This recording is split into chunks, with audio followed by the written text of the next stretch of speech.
desarrollo de tu hijo es lo más importante. Estamos listos para el inicio de clases con un programa en línea personalizado, para que mientras la situación actual no nos permita regresar a clases presenciales, tu hijo siga desarrollando todo su potencial en esta etapa tan importante. Hemos reunido las mejores prácticas y experiencia de maestros, coordinadores y psicopedagogos de los 55 colegios de la red, creando contenido propio y asegurando la calidad académica.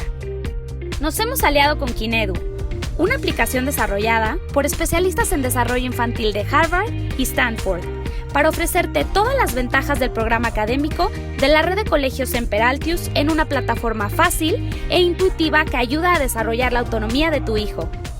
Desde el celular o tablet se visualiza claramente el plan de actividades diarias y el listado de materiales y libros a utilizar. A través de videos, actividades y sesiones en línea, tu hijo continuará su aprendizaje en español, inglés, matemáticas, ciencias y experimentos, psicomotricidad y deporte, arte y música, valores y hábitos, formación católica, desarrollo personal y emocional. Sabemos que mantenerse en contacto con sus compañeros y maestra es fundamental. Por ello, trabajamos en sesiones en vivo, tanto en grupos pequeños como de forma individual, para ayudar a tu hijo a desarrollar todas sus potencialidades, asegurando que los tiempos de reuniones y de exposición a pantalla sean adecuados para su edad. Evaluamos continuamente el progreso de tu hijo, pues sabemos que lo más importante es la comunicación y retroalimentación para ti, para nosotros y para el desarrollo de tu hijo. Acompañamos y apoyamos a tu familia en esta etapa tan importante de desarrollo para tu hijo. Este programa flexible combina sesiones en vivo, con clases, actividades y videos precargados que pueden realizarse en el tiempo que mejor convenga a tu familia. La maestra de tu hijo, quien conoce sus fortalezas y áreas de desarrollo, será la guía que lo acompañará, cuidando cada detalle de las actividades y sesiones, asegurando que aprenda y acredite el curso desarrollando su máximo potencial. Potenciamos la curiosidad innata que tu hijo tiene para descubrir el mundo y sus capacidades, desarrollando el interés por aprender. Este programa incluye clases en vivo con grupos pequeños, sesiones individuales con su maestra, múltiples oportunidades en línea para interactuar con otros niños, videos de actividades para acceder en cualquier momento y trabajarlas fuera de pantalla para cuidar el desarrollo de tu hijo, planeaciones semanales que te permiten organizarte mejor, así como listado de materiales sencillos y fáciles de conseguir. Keep learning, keep growing. Semper Altius Online Preschool.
El mundo en el que vivimos está cambiando. ¿Qué necesitamos para adaptarnos a él? Si piensas que entrenar habilidades de pensamiento, destrezas digitales y capacidad atencional es la respuesta, Progrentis Edu es para ti. Apoyada en la neurociencia, Edu es la solución autoguiada en línea para aprender a aprender. Edu se enlaza a Progrentis Analítica, el motor de evaluación que vincula el trabajo de los estudiantes con la escala tradicional, los nuevos objetivos de aprendizaje, destrezas y competencias globales. Analítica es el puente que conecta la tradición con la innovación. Con la ayuda de educadores de Iberoamérica, en Progrentis hemos impactado el aprendizaje de millones de estudiantes. Para ellos y para ti creamos Forum, Un espacio de reflexión y formación pedagógica, metodológica y didáctica. Convierte tu centro en la mejor opción educativa digitalizando los procesos de enseñanza y ampliando los escenarios de aprendizaje. Para experimentar y descubrir todas las posibilidades que hemos preparado para ti, ingresa en progrentis.com, porque creemos en el poder educativo del mundo digital. Hola chicos. ¡Hola, Lucas! Es momento de la historia. Ahora yo seré el portero. CCC presenta ¡Wow! Lucas Storyteller. ¡Es el arrecife oscuro! ¿No recuerdan sus caras de miedo que tenían en la mañana? Tu amigo que conoció a Jesús. Ahí Dios lo recompensó con lo que más pudo hacer feliz a José en el mundo: el nacimiento de Jesús sano y salvo. A quien Dios concedió dones muy especiales. Por primera vez conocerás aventuras de héroes y santos que cambiaron la historia de la humanidad. Dios siempre está con nosotros. Sumérgete con nosotros y diviértete en la aventura más grande que Lucas tiene para ti.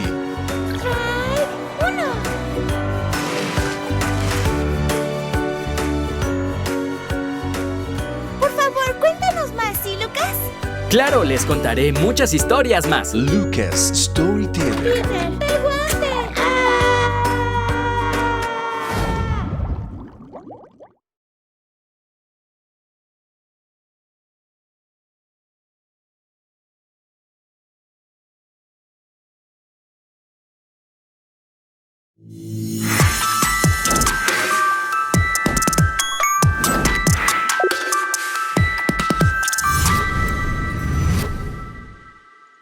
Hola, bienvenidos a este panel de Descifrando el Chip de la Nueva Generación. Nos da muchísimo gusto contar con estos expositores y amigos.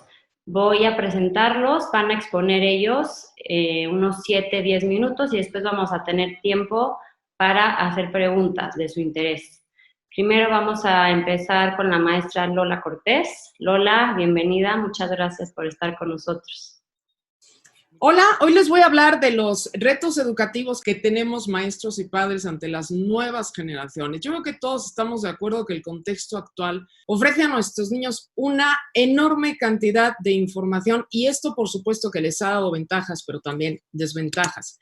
Llevo 30 años en la educación y considero que en los últimos 10 años hay 4 cosas que nos han metido en un revuelo de campos. En primer lugar, tenemos patrones de convivencia distinto y formas de enfrentar al mundo. En segundo lugar, los maestros requieren una gran inversión de tiempo y planeación de estrategias en cuanto a métodos, contenidos y funciones dentro de su labor como docentes. El mundo empresarial tiene retos complejos que necesitan de la ayuda de los educadores para fortalecer a los egresados hacia el mundo laboral. Y en cuarto lugar, sabemos todos que el Internet nos ha cambiado las reglas del juego. Esto nos hace detenernos a analizar puntualmente los retos que las nuevas generaciones están enfrentando. Hugh Herr es alpinista. Se quedó atascado en una cumbre durante una tormenta de nieve y se le congelaron las piernas. Tuvieron que amputárselas a los 17 años. Cuando le colocaron prótesis para que pudiera caminar, Herr no sabía entender cómo con todas las nuevas tecnologías, esas prótesis que estaba utilizando seguían siendo trozos de metal estáticos con forma de piernas. Lo mismo que venían usando desde hacía siglos. Este hombre se puso a crear sus piernas para aumentar sus capacidades físicas humanas. Usa piernas biónicas, tienen energía propia, le permiten correr más rápido, subir escaleras, escalar montañas. Tiene más potencia que cualquier persona con piernas de carne y hueso.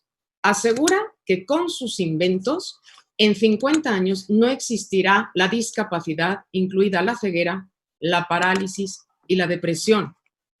Podríamos pensar lo talentoso que es este hombre y que es uno en 1.000.000, pero yo les preguntaría a maestros y a papás si verdaderamente estamos potenciando el talento del ser humano con esas bases que requerimos para lograrlo. Queremos formar seres competentes, que sepan cosas, que sepan de qué forma las aplicamos en la vida y que sepan ser. Las recientes investigaciones nos hablan de que la verdadera revolución educativa del siglo XXI se inicia con el conocimiento del cerebro.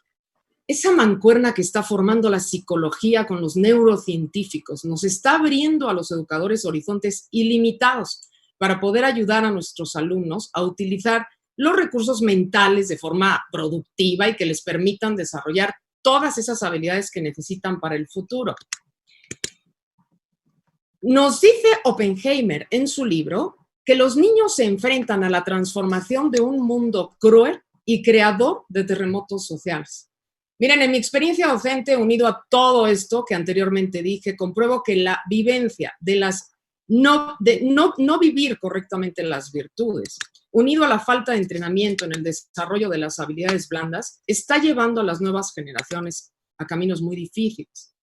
Algo seguro que tienen y tendrán en sus vidas es el cambio. Tienen que ser rápidos, oportunos, deben de aprender a vivir siendo flexibles. Lo primero que vamos a analizar son las características de las nuevas generaciones. Aclaro que no podemos decir que todos son iguales, pero los estudios sociales nos informan que tienen patrones de conducta parecidos. Y para hacer planes y poder entender y ayudar a una generación, debemos conocerla.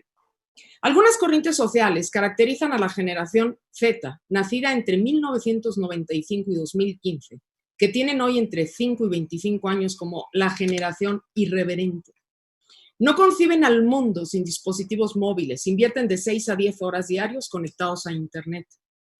Es importante para ellos proyectar una imagen social activa. Tienen más conciencia que los millennials para utilizar las redes y prefieren conocer a las personas utilizándolas. Las estadísticas del estudio realizado por M. Ansoki revelan que los adolescentes de esta generación utilizan las redes para informarse. El problema es que esto ha provocado que no tengan una enorme cultura general, sino que tengan una percepción como incompleta o superficial del mundo. Pueden atender a 5 pantallas a la vez. A diferencia de los millennials, que se comunican con texto, la generación Z se comunica con imágenes. La generación Z crea contenidos, los millennials la comparten. Se enfoca la generación Z mucho más en el futuro. Trabaja para tener éxito personal y los millennials trabajan para ser tomados en cuenta y sobresalir. Aquí radica esta enorme diferencia. Son muy autodidactas. El 80% está preocupado por el impacto que tiene el ser humano en el planeta. Nacieron en la cultura do it yourself. Están acostumbrados a solucionar problemas y necesidades de manera personal. De aquí radica la importancia del uso de la metodología STEAM en los colegios. El 76% de estos chicos desean que su vida laboral esté relacionada con sus pasiones. No piensan recibir órdenes de ningún jefe. Quieren emprender y ser sus propios jefes. Si ya considerábamos difícil obtener la atención de un millennial, las cosas se han complicado con la generación Z. Se ha comprobado que no esperan más de 8 segundos en promedio para ver si algo les llamó la atención. La inmediatez ha sido su bandera, ya que nacieron con una tablet bajo el brazo. Esto les ha convertido como en personas demasiado impacientes. Si resumimos Internet, innovación, irreverencia, incertidumbre, inmediatez, son las palabras que podrían describir, digamos concretamente, a esta generación.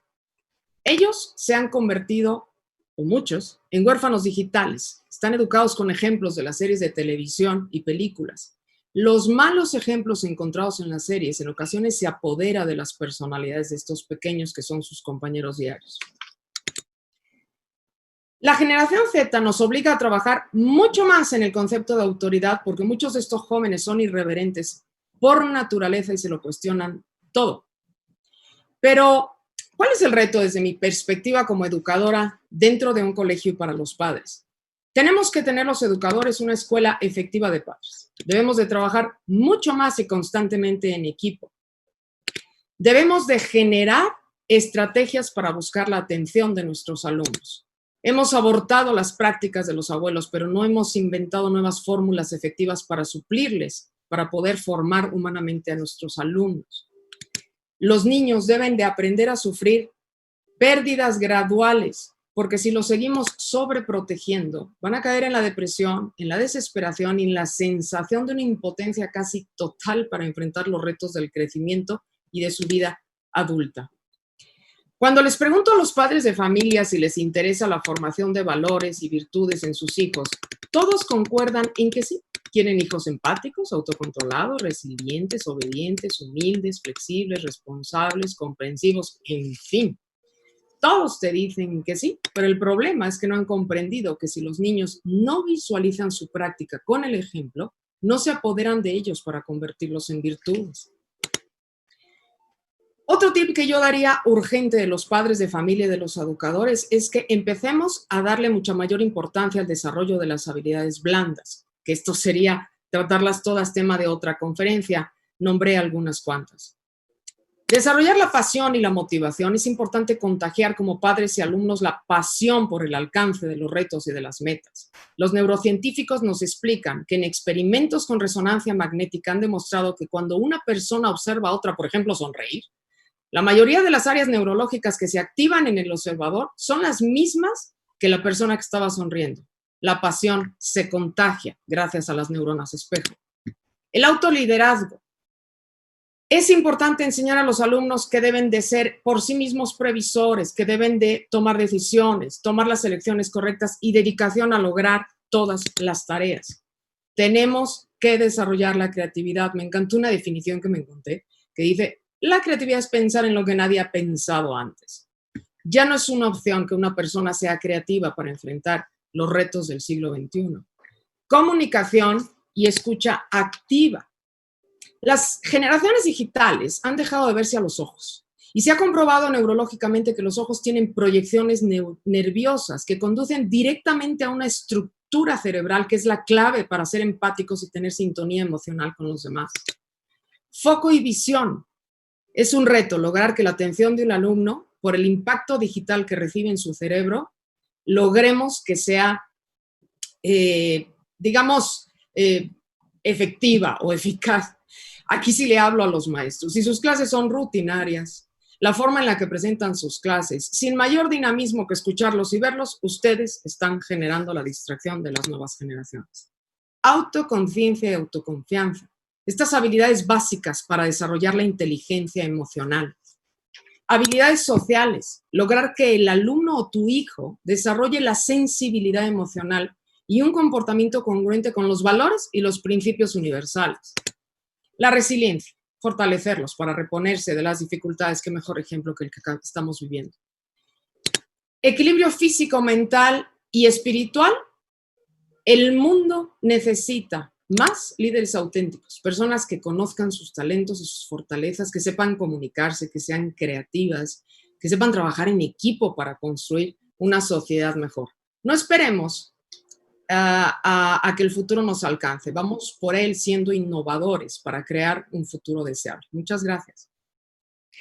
Gracias, Lola. Qué buen resumen nos diste en poco tiempo de este ámbito escolar para seguir profundizando justamente en todo este desarrollo de habilidades que es tan importante, sobre todo en estas generaciones. Ahora nos va a dar su punto de vista Julia Borbolla, psicóloga. Adelante, Julia. Hola, ¿qué tal? Pues yo encantada de poder hablar a los padres de familia porque todos han quedado un poco sorprendidos.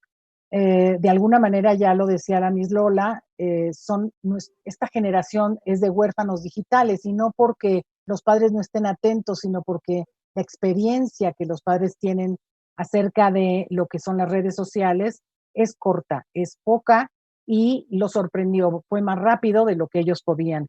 Yo solo quisiera compartirles un superhéroe que ha llegado a la vida de todos nosotros y que difícilmente ha sido un gran superhéroe para los niños y los jóvenes, pero no tanto para los padres de familia. Y este superhéroe se llama Superneta. Superneta te da reconocimiento, te da wow, premios, te da poder, te hace sentir poderoso.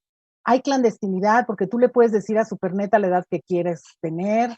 Hay identidad, puedes formar parte de una página, de un grupo, de un blog. apoyo social incondicional, no te va a cuestionar, al contrario, te va a informar. Te da mucha seguridad porque te dice que mucha gente te sigue y que les gusta lo que haces, es un reforzamiento constante, ¿no? Ausencia de juicio, no hay juicio, Superneta no te va a juzgar, al contrario, te va a dar plena libertad, tú puedes, está disponible las 24 horas del día, los 365 días, total disponibilidad, incondicional, seas lo que seas, y hay una gran intensidad de emociones. Superneta te puede proporcionar todas las emociones que tú quieras, te puede llevar a cualquier sitio y te permite una intimidad, es decir, tú puedes comunicarte con el Superneta, hablar del tema más escabroso que tú quieras y él te va a contestar sin ningún tipo de freno, sin ningún tipo, obviamente, tampoco de valor. Este superhéroe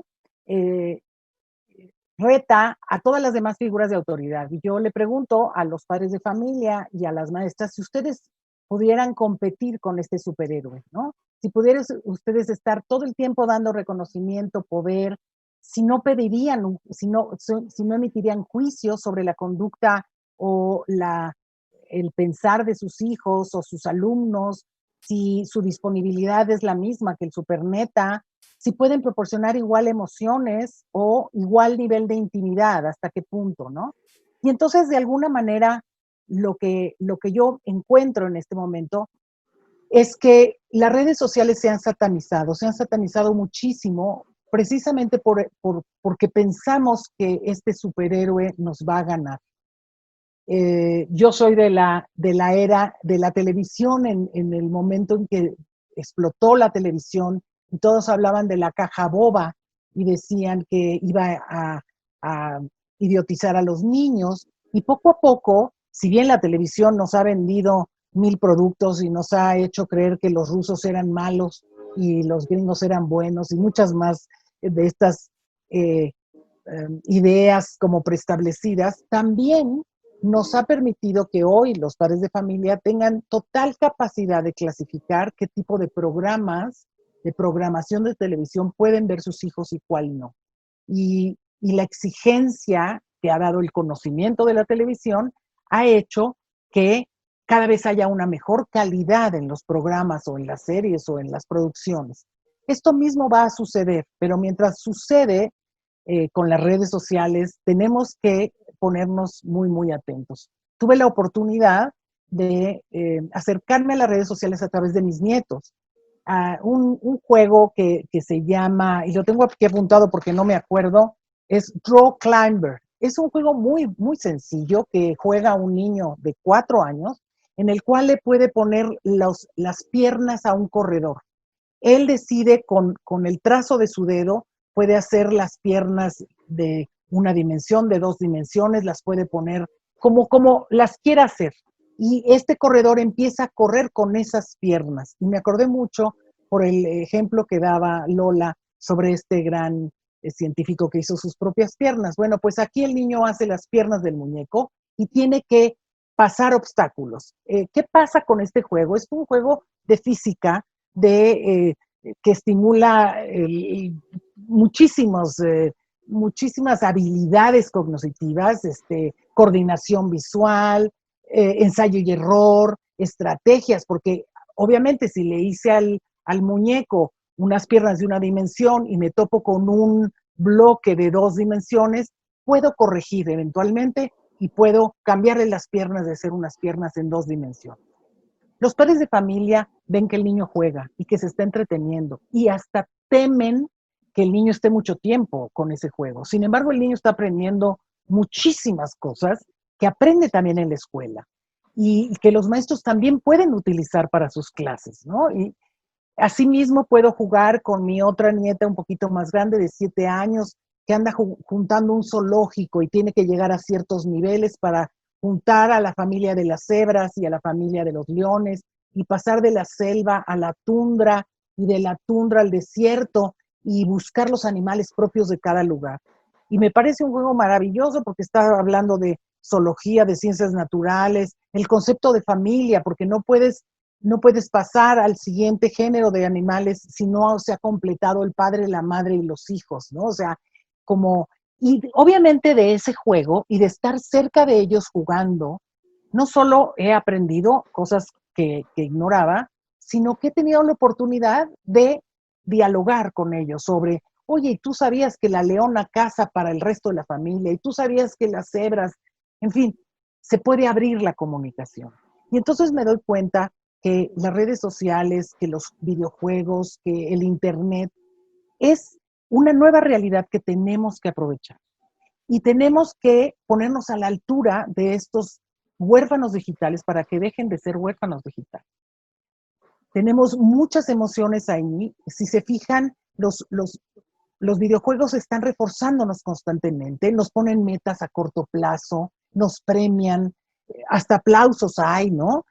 Nos mandan sentimientos, hay un panda que hay que matar, lobitos, pero entonces la mamá panda empieza a angustiarse porque sus hijitos no los has rescatado. Y puedes ver a los niños angustiados por rescatarle a la panda sus hijitos. En fin, he encontrado en los videojuegos que hacen mis pacientes y los niños con los que trato todos los días, grandes aprendizajes. Lo único que necesitamos en este momento es dejar la orfandad de estos niños para subirnos en este barco. Y a mí me gustaría muchísimo dar unos tips muy concretos. El primero sería infórmate. Infórmate, ve qué hay, para poder clasificar, para poder tener esta habilidad de decir esto sí y esto no. Otra cosa muy importante es dosifica. ¿Por qué? Porque así como no queremos a un niño leyendo el libro más, el Quijote de la Mancha todo el día, metido en un cuarto leyendo, por muy bueno que sea la lectura, tampoco queremos un niño metido en las redes todo el día. Tenemos que dosificar. Y tenemos que buscar actividades fuera de las redes sociales tan atractivas como estas. O sea, podemos, padres de familia, maestros, claro que podemos crear juegos, convivencias, oportunidades en el deporte, en los juegos de mesa, en la convivencia diaria, retos a corto plazo, reforzamientos positivos. Hemos heredado de los abuelos también y de los padres, hemos heredado esta disciplina de te cacho cuando te portas mal, ¿no? O te voy a descubrir o voy a dejar de hacer lo que estoy haciendo para marcarte cuando estás en un error.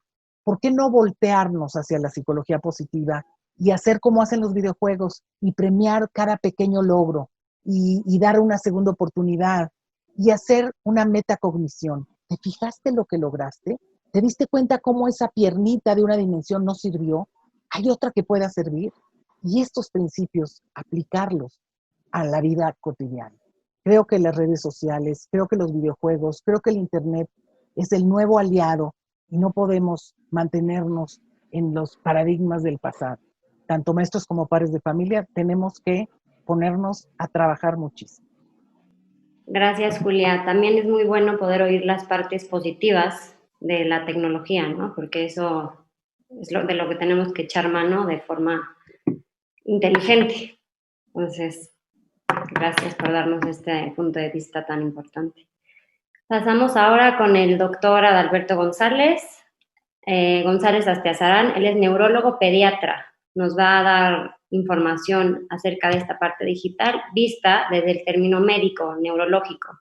Nuestros oyentes tienen que saber que el contenido que están dando todos los ponentes estará disponible en la página donde se inscribieron y también ahí está la semblanza de cada uno de los ponentes para que también puedan profundizar después.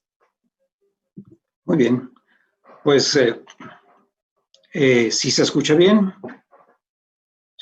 Ok. Muchas gracias a las familias Carredano y a Lola y a todas las personas que han hecho que esto exista. Es muy, muy interesante poder trabajar con ustedes y este es el tema que voy a desarrollar al respecto de esta reunión de trabajo. Es muy claro que la tecnología no puede ser solamente conceptualizada como un término, es una herramienta, al final de cuentas, y es una herramienta que va a tener valores positivos que ya empezaron a ser descritos. Es una forma de obtener contenidos, es una forma de interactuar personal o grupalmente. Es una herramienta que nos va a permitir en este trabajo de enseñanza-aprendizaje tener conocimientos de más calidad que nos lleve a solución de problemas. También nos permite juegos, convivencias y empleo del ocio y entrenamiento de habilidades cognitivas. Hasta este momento todo esto es completamente en positivo. Sin embargo, hay toxicidad multifactorial al respecto de esta herramienta. Y en esta caricatura podemos identificar que la videoestimulación excesiva puede tener muchísimas diferentes implicaciones y algunas de ellas facilitar a la siguiente y a la siguiente y a la siguiente. Entonces tenemos que voltear a ver lo bueno y lo malo de este recurso. Y cuando hablamos en esta gráfica, ¿qué es el punto central de este concepto? La palabra excesivo. ¿Qué es excesivo? La Academia Americana de Pediatría describe esto que los grupos de edad, primeros 2 años, nada de pantallas, de los 2 a los 5 años, menos de 60 minutos y así sucesivamente, como pueden ver en la pantalla. También hace observaciones que en niños en edad escolar usen sus juegos acompañados de adultos responsables, de los 12 a los 15, supervisión de redes sociales, y de los 16 en adelante como premio de consolación conocer las redes sociales. Evitar el uso de estos aparatos durante los alimentos familiares, las comidas familiares, dormitorios sin pantallas y construir vida familiar. Esta es una organización académica mundialmente reconocida y estarán de acuerdo con que es una lista de buenos deseos, completamente lejos de las condiciones prácticas. Pero esto es, si alguien nos pregunta cuánto tiempo, aquí está una referencia académica clara, seria. ¿Y qué es lo que vamos a analizar cuando estamos frente a un tema de uso excesivo de videojuegos? Y aquí en esta pregunta de doble sentido, donde no necesitamos detenernos a saber cuál es la pregunta que hay que responder, hay que responder las dos. El abuso de videojuegos es factor de ciertas disfunciones neuropsicológicas. Y también el tener una condición neuropsicológica disfuncional nos puede llevar a encontrar en el videojuego excesivo un enorme placer, un enorme refugio, un enorme modus vivendi, que es lo que hay que ser muy cautelosos al respecto de esto. Vamos a analizar algunos conceptos. Se habla que, como decía Julia hace un momento, los videojuegos nos pueden estimular a ser más atentos, a tener más seguimiento de información.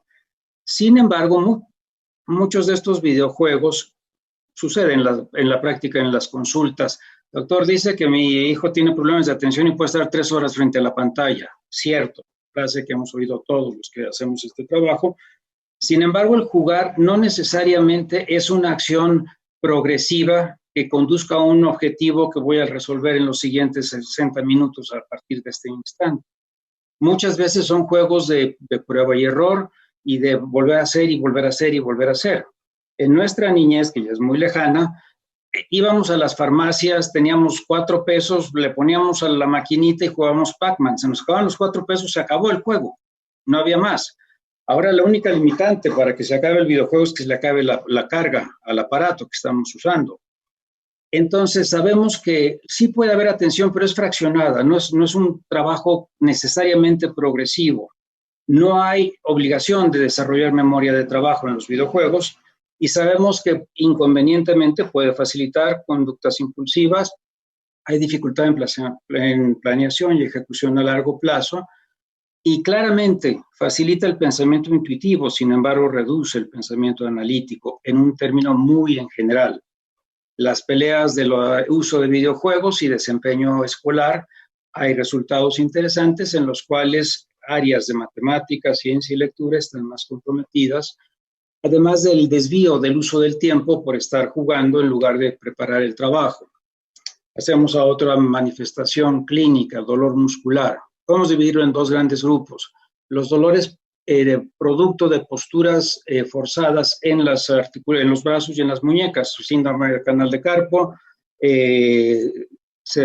dolor cervical asociado a estas posturas. Se habló de nintendinitis hace 6 años, la empresa modificó ergonómicamente sus aparatos, pero si este joven que estamos viendo en la fotografía va a pasar 2 o 3 horas en esa posición, le va a doler todo, no nada más, aunque tenga un aparato ergonómico. Pasamos al tema de crisis convulsivas y epilepsia. Sabemos que el 5% de las personas que tienen epilepsia pueden exacerbar sus síntomas por estímulos luminosos. Y sabemos que personas sin epilepsia, después de una exposición prolongada, pueden tener crisis convulsivas. Entonces, una cautela real. Esta organización concluye que las pantallas representan un riesgo bajo de generar crisis convulsivas. Puse en negritas la última frase de su conclusión, a menos que existan patrones con flashes e intermitencias. Yo no conozco un videojuego exitoso que esté carente de flashes e intermitencias, no soy experto en ese campo. Y hay un consorcio que da alineamientos que no son leyes, ahí están. Seguimos peleando la conducta agresiva, es realmente asociada a videojuegos de contenido agresivo, no lo sabemos, no hay metodología seria que nos dé valores precisos de esto. Lo que sí sabemos es que afecta claramente el dormir. La Academia Americana de Medicina del Sueño reportó que 36%, un tercio de los jugadores sostenidos retrasaban su dormir. El tiempo promedio son 4.6 noches a la semana de estar jugando a la hora de dormir y esto representa una pérdida o retraso de tiempo de dormir de 101 minutos. Y muy semejante el panorama entre adolescentes, jóvenes y adultos. El aumento de peso también se está convirtiendo en un nuevo problema. Estoy inactivo y además estoy comiendo mientras estoy derrotando a mis rivales en el juego. Estos son en pinceladas el panorama general y pasemos ahora a algunos trabajos de investigadores que vale la pena detenernos. Cuando se analizan funciones cognitivas y videojuegos, sabemos que puede haber cierto aumento en márgenes de atención y puede haber habilidades en desarrollo de solución de problemas. Sin embargo, los resultados fueron heterogéneos en estas poblaciones estudiadas y la mayoría de mejorías cognitivas está limitada a la tarea o el desempeño del juego. También hay varias diferencias en edad, género y contenidos. Cuando analizamos las conductas problemáticas y potencialmente adictivas, no nada más es el tiempo de uso. Tenemos que ver otros patrones de conducta, como ahí están descritos, conductas ansiosas, impulsividad, pobre autocontrol. Y pasamos a un diálogo que espero no ser muy técnico, pero está muy intenso en definir si es correcto el diagnóstico del desorden por juego en Internet, adicción conductual. En el campo de las adicciones no farmacológicas, poco a poco está avanzando. Y quizá el término de adicción no farmacológica más identificable para todos nosotros es la ludopatía, el patrón de juego patológico. Sabemos que este uso intenso y sostenido puede generar las manifestaciones que ahí están descritas. Es muy importante ser juiciosos al respecto de esto. Y estos otros autores identificaron perfiles de conducta previos que posiblemente predispongan a caer en el empleo de videojuegos de una forma desmedida. Todo esto lo hemos hablado solamente tiempos de la exposición al videojuego. Pasemos a contenidos y nuevamente volveremos a ver qué tantas variables simultáneamente pueden estar jugando en este punto. Este es un estudio en el sueño muy interesante. Esta doctora y su equipo evaluaron a 12 adultos de 25 años en promedio, sanos, y procedieron a evaluarlos durante 5 noches consecutivas. La primera mitad iba a leer un contenido en libro de papel y la segunda mitad del grupo lo iba a hacer en tableta. A los 6 días invierten la relación. Y los resultados es que al hacer lectura electrónica hay retraso de 1 hora de ritmo circadiano, hay menor somnolencia antes de la hora de dormir, los lectores en electrónico. Sin embargo, hay una mayor cansancio y menor alerta a pesar de haber dormido 8 horas y la calidad de la arquitectura se redujo en 34%. Se duerme menos y de mala calidad. Esta es una trabajo para ir evaluando esta situación y los consejos. Esta es mi penúltima diapositiva. Evaluemos distracción derivada de medios digitales. 50% de los niños dicen que sus padres están atendiendo su pantalla. 75% de los padres dicen que son los hijos. Tenemos que construir tiempos libres de pantalla que sean compartidos. Apaguemos los dispositivos, acompañémonos, busquemos formas de platicar, de observar, de imaginar. Eviten pantallas con emisión de luz azul antes de dormir. ¿Y cuáles son? Todas. Todas las pantallas tienen luz azul. Aprendamos a jugar con nuestros hijos en lugar de prohibirle los videojuegos, sabiendo que hay muchas cosas que no nos corresponden a nosotros. No vamos a disfrazarnos de niños. Consigamos que nuestros hijos logremos compartir eficazmente, hagamos equilibrio en contenidos y compañías. Y por último, solo para abrir la siguiente plática o la siguiente invitación que espero que llegue, hemos hablado de videojuegos, no hemos hablado de adicción a medios sociales. Y Lola nos abrió el conocimiento de el tema de la generación Z. Mil gracias por su atención. Muchas gracias, doctor. Gracias por estos datos tan interesantes, también un poco alarmantes, pero es importante también que nos centremos en que la educación en línea, ahora tenemos que buscar los beneficios de esta educación en línea. Yo creo que en eso nos puede ahora explicar un poco Emilio Torres desde España. Bienvenido, Emilio. Es director pedagógico de Progrentis y vamos a escuchar qué tiene que decirnos acerca de eso. Listo. Gracias, Lourdes. Bueno, pues sí, la verdad que hay una controversia gigantísima a la llegada y la irrupción del mundo digital, sobre todo en el mundo educativo, pero no solo el mundo educativo desde el elemento formal de las escuelas, también a nivel educativo desde las familias.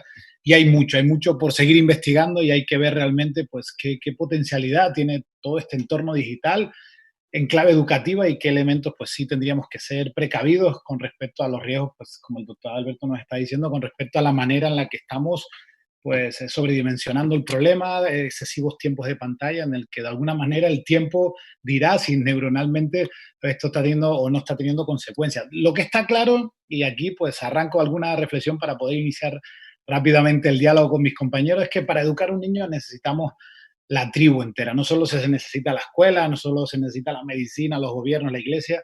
Necesitamos que todos, con respecto a esta nueva generación, nos alineemos con respecto a la manera en la que los queremos educar. Pero hay que educarlos para la vida, no solo en un entorno académico o un entorno familiar, sino la manera en la que estamos posicionando la educación de nuestros niños con respecto a la manera en la que ellos van a enfrentar el mundo. Y la mayor parte del tiempo ellos la pasan o en la escuela o en el entorno hogar.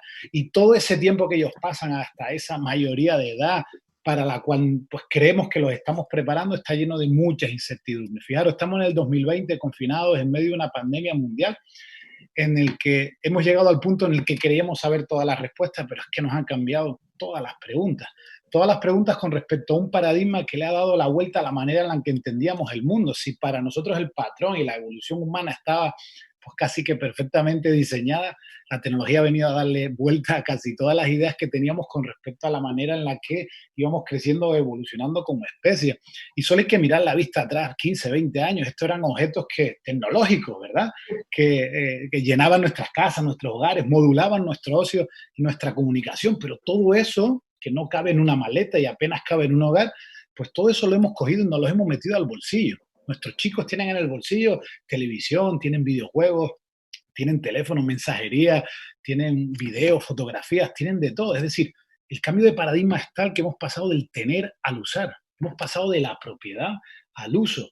Y eso es un cambio total a cualquier nivel. El paisaje completamente ha cambiado. Todo pasa por una app, todo pasa por la tecnología. Y esto obviamente está cambiando las oportunidades para bien o para mal. Y si miramos las oportunidades en clave laboral, pues os rescato algunos artículos periodísticos donde dicen que nuestros niños, nuestros bebés, los que tienen ahora 5, 6, 7 años, trabajarán en profesiones que no existen o no se han creado.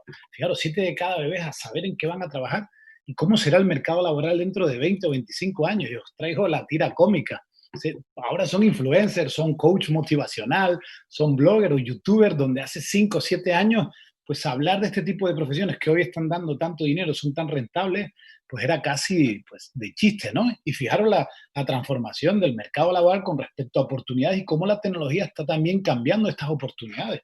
No vamos al cine, nos quedamos viendo Netflix. No compramos música enlatada en cintas o CD, sino descargamos Spotify, no pedimos un taxi, llamamos al Uber. Fijaros cómo la tecnología también está generando nuevas oportunidades en el mercado laboral, donde están sustituyendo aquellas profesiones que necesitan de un ser humano autómata, ya no solo a nivel manual, sino también a nivel cognitivo. Y esto está llevando a que nuestros chicos, en la manera en la que los estamos educando, con o sin tecnología, los está dotando o les está restando con respecto a posibilidades porque estamos abocados a cooperar con la tecnología. No podemos convertir a la tecnología en un rival, sino es necesario enseñarlos a cooperar porque estamos llamados a convivir justamente con un mundo, con un entorno en el que ya es tecnológico. Y eso, pues, a mí personalmente como papá, como educador y como director pedagógico de Proventis me produce mucho vértigo con respecto a que sí y que no y de qué manera les podemos dar las mejores oportunidades a nuestros niños, porque lo que decidamos hoy va a marcar su mañana y esto es fundamental.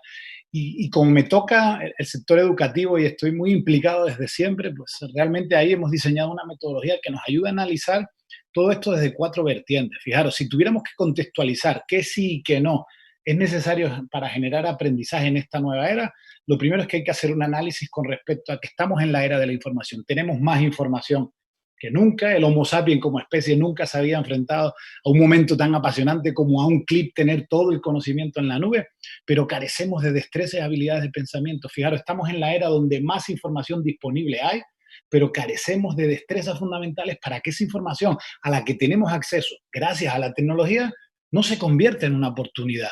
Estas habilidades de pensamiento son fundamentales para generar sistemas educativos sostenibles en clave de oportunidad. Los niños no comprenden lo que leen, no razonan, no sintetizan, no saben resolver problemas. Y ahí están los datos PISA. Si nos vamos a Iberoamérica, todavía hay muchos países en rojo con respecto a la manera en la que los sistemas educativos todavía están excesivamente centrados en los contenidos. Todavía le pedimos a los niños que miren un pizarrón en pleno siglo XXI, todavía los niños de forma individual siendo espectadores de su proceso de aprendizaje. Si tienen toda la información de la humanidad en su bolsillo, pero no saben hacer prácticamente nada con ella. Y es una pena. Y ahí siguen. Y lo seguimos evaluando cuando tienen 15, 16, 17 años. Fijaros, con la destreza fundamental para entender el mundo, que es la comprensión.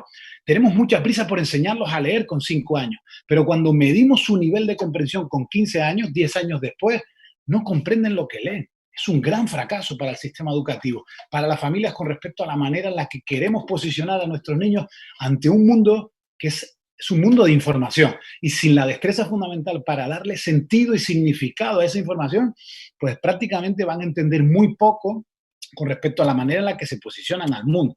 Primer gran elemento, la manera en la que educamos a nuestros niños en clave de habilidades de pensamiento. Segundo, ¿qué ofrece el Internet? Las TICs, tecnología de la información y la comunicación, lo que ofrece es un nuevo entorno para aprender.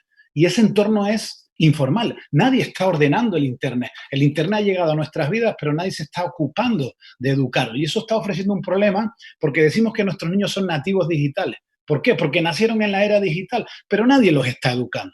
Nuestros niños, aunque los veamos manejando un videojuego, como decía el doctor, que los veamos trabajando con redes sociales, posteando, sacándose fotografías, no tienen destrezas digitales. Cuando se enfrentan al Internet, sus habilidades con respecto al mundo digital son excesivamente carentes. Y aquí es donde tenemos que alfabetizar.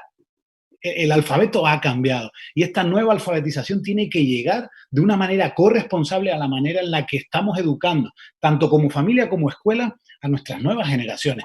Porque ¿dónde o cuál es ese lugar al que acudimos cada vez que queremos aprender algo, cada vez que queremos investigar? El Internet, ese es un nuevo continente al que nuestros niños se han ido a vivir. Fijaros, si yo a mi grupo clase le pediría para el viernes que me investigaran sobre Napoleón Bonaparte, yo a su edad hubiese tenido que esperar a las 4 de la tarde que abriera la biblioteca de mi barrio para irme al Larousse y buscar a Napoleón Bonaparte. Pero ellos solo tienen que abrir la computadora, abrir el Google y en la barra de buscador colocar la palabra Napoleón Bonaparte. ¿Pero qué te devuelve Internet? Fijaros, 30 millones de resultados. Esto es un océano de información. Y ellos se enfrentan ante esa información en múltiples formatos, fotografías, posts, PDF. ¿Por dónde empiezan? ¿Cómo filtran toda esa información? Solo se van a los primeros elementos de búsqueda. Todo lo que aparece en el Internet es cierto. o terminan copiando y pegando. Realmente en este sentido, el Internet es una herramienta maravillosa que hay que educar y ahí es donde radica el gran problema con respecto a los proyectos educativos, la manera en la que estamos alfabetizando este nuevo idioma. Porque que un niño hoy en día de 18 años pase por un sistema educativo tradicional que únicamente le pide que desarrolle la memoria para que haga bien unos cuestionarios y unos exámenes, sabe leer y escribir, es un analfabeto en pleno siglo XXI. Porque el analfabetismo funcional que estamos dando con respecto a la era digital, tenemos que ver la manera en la que lo estamos atacando. Por tanto, en esta nueva era es fundamental alfabetizar a las nuevas generaciones y para esto necesitamos el compromiso no solo de las escuelas y los gobiernos, también de las familias con respecto a muchas indicaciones médicas, muchas indicaciones pedagógicas, muchas indicaciones con respecto a la manera en la que la adquisición de la tecnología se hace de una manera corresponsable. Tercer elemento, y ha sido tocado por todos mis compañeros, es que estamos en la era de las multitareas, múltiples pantallas, multiestimulados con respecto a la manera en la que hace muchas cosas a la vez. Y si creíamos que el multitasking era un elemento funcional, nos estamos dando cuenta que esto está llevando, y como argumentaba el doctor, a procesos atencionales cada vez de menor calidad, procesos atencionales cada vez más bajos. En los salones nos encontramos niños con periodos de concentración muy, muy pequeños con respecto a elementos que deberían de ser capaces de motivarles. Por eso, si hablamos de la era de la información y la era del alfabetismo digital, tenemos que tener en cuenta la manera en la que los procesos atencionales se convierten y son esa llave fundamental para que el proceso de aprendizaje sea significativo. Si es que los niños no atienden, si es que son multipantallas, si es que la manera en la que los videojuegos y las redes sociales les generan esos chispazos de dopamina, están justamente estructurando nuestro cerebro de una manera completamente diferente a como entendíamos hasta este momento. Y es que estos niños hiperestimulados, con muchos tiempos de pantalla, sobre todo antes de dormir, como decía el doctor, donde estos videojuegos les dan continuamente gratificación inmediata, los está llevando a una baja tolerancia a la frustración.